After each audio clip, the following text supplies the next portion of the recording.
Didn't have that. So, hello, algebra students.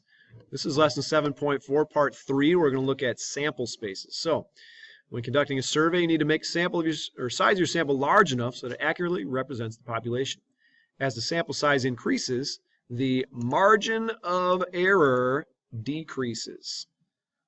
So, the margin of error gives a limit on how much responses of the sample would differ from the responses of the population. Now, we have a formula that we're going to use to find this margin of error. You see it right here in your notes. To find the margin of error, it's going to equal plus or minus, because you can go on either side of our sample, 1 divided by the square root of n, where n is the number of people who were sampled in that survey. So, if we had, let's say, a survey of 439 teenagers in the U.S., 14% said that they worked during their summer vacation. What's the margin of error for this survey? Well, things we need to figure out as we find that margin of error is we need to know n, the number of people in our survey. Well, n in this case would be the 439 teenagers that we got.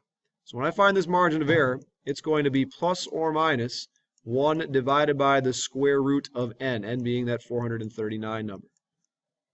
So if we want to know this exact number, we're going to go ahead and type that into our calculator.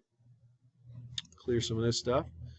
So I'm going to take 1 divided by the square root of 439 and hit enter, and I get 0.047. Well, kids, you remember we're looking at a percentage here, so that's going to be about 4.8% is roughly our margin of error.